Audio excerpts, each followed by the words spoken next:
देखिए, समझ जाएं कि केस है क्या, ताकि आपको सारों को एक अल कादर यूनिवर्सिटी का केस समझ आ जाए। मैं चाहता हूं सारे सोशल मीडिया वाले समझ जाओ ये केस क्या है। केस ये है कि मैंने फैसला किया था कि मैं सीरतुल नबी के ऊपर इस मुल्क की फ्यूचर लीडरशिप डेवलप करने के लिए वहां रिसर्च करवाएं, एक यूनिवर्सिटी बनाएं अल कादर की, साथ उसमें मॉडर्न टेक्नोलॉजीज, इसमें आर्टिफिशियल इंटेलिजेंस वगैरह वो भी हम पढ़ाएं। लेकिन इसका मकसद ये था, क्योंकि वो दुनिया की तारीख के सबसे बड़े लीडर थे, फ्यूचर लीडर्स प्रोड्यूस करें पाकिस्तान में, उनकी सीरत के ऊपर, उनकी क्वालिटीज के ऊपर। कि कभी हमने इसके ऊपर कोशिश नहीं की अपने लोगों को, हम दीनी बातें करते रहते हैं, उनकी दीनी साइड, लेकिन उनकी जिंदगी, उनकी जो सुन्नत है उसको अमल में लाने की कोशिश नहीं करते। तो ये मकसद था इस यूनिवर्सिटी का। इसके लिए मलिक रियाज ने कहा मैं स्पॉन्सर करता हूं इसको। ये 2000, ये याद रखें अपडेट्स, दिसंबर 2018 में ये सारी इसकी जमीन खरीदी गई। मई के अंदर मैंने इसकी ओपनिंग की, इसकी ग्राउंड ब्रेकिंग की, मई 2019 में। ये डेट्स याद रखें। इसके ट्रस्ट डीड में वाज़े लिखा हुआ है कि जो ट्रस्टीज हैं, जो मैं हूं और जो बुशरा बेगम क्यों? क्योंकि उनकी बड़ा स्टडी है सीरत नबी पे, उनका इंटरेस्ट है। तो हम ट्रस्टीज वो होते हैं जिनको किसी चीज में ट्रस्ट होता है। मसलन बच्चे कईयों के डिसेबल्ड होते हैं, वो डिसेबल्ड इंस्टीट्यूशंस में इंटरेस्टेड हो जाते हैं, यानी खैराती इदारे ऐसे चलते हैं। तो वो ट्रस्टी बन गए। उस डीड के अंदर लिखा हुआ है कि ट्रस्टीज को किसी किस्म का फायदा नहीं हो सकता, कोई तनख्वाह नहीं मिल सकती, कोई डिविडेंड्स नहीं मिल सकता, कोई वो जमीन जो है वो ट्रस्ट के नाम पे होती है, वो यानी ट्रस्टी का कोई किसी किस्म का उनको फायदा नहीं हो सकता, उस ट्रस्ट डीड के अंदर लिखा हुआ है।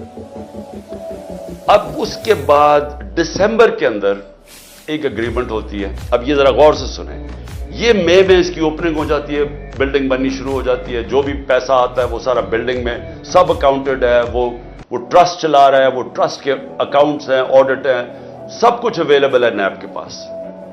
अब होता क्या है कि दिसंबर के अंदर एक एग्रीमेंट साइन होती है मलिक रियाज की और इंग्लैंड का, जिसको एनसीए कहते हैं, उनका एक इदारा होता है इंग्लैंड के अंदर, उसके बीच में एग्रीमेंट साइन होती है। उन्होंने मलिक रियाज के अकाउंट्स फ्रीज किए होते हैं कि सस्पेक्टेड ट्रांजैक्शन है, यानी हम सस्पिशियस ट्रांजैक्शन है, उधर उन्होंने अकाउंट फ्रीज किए होते हैं।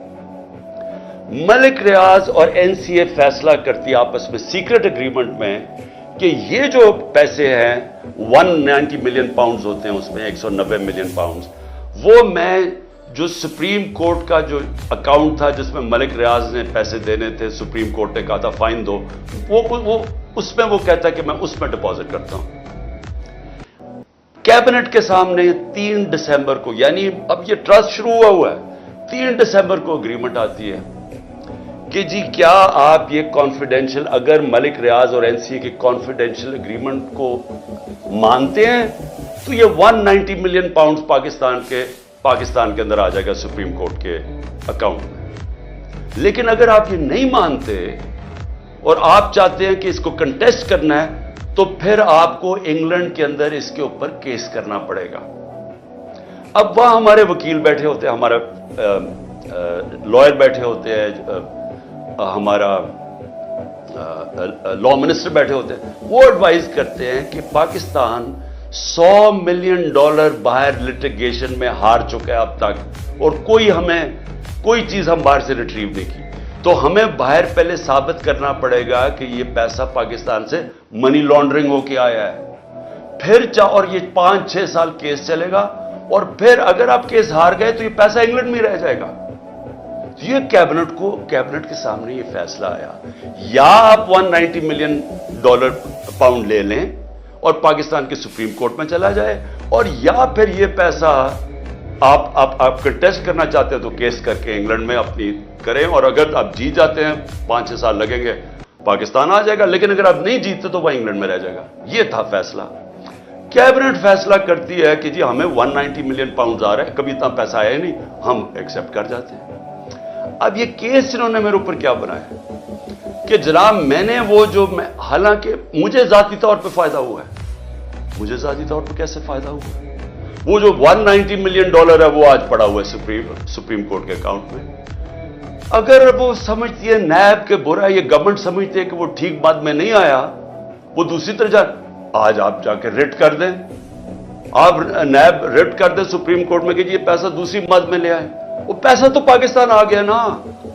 اور مجھے اس سے کیا فائدہ ہوا ہے؟ اور دوسری طرف کہ القادر یونیورسٹی سے مجھے کوئی فائدہ ہوا ہے؟ القادر کے سارے اکاؤنٹس آپ کے پاس پڑے ہیں. مجھے کیسے فائدہ ہوا ہے؟ نہ میں کچھ سیلری لیتا ہوں، نہ کچھ لیتا ہوں. مجھے کدھر سے فائدہ ہوا ہے؟ یہ ایسے ہے کہ شوکت خانم سے مجھے فائدہ ہو رہا ہے یا میں نمل یونیورسٹی سے فائدہ ہو رہا ہے.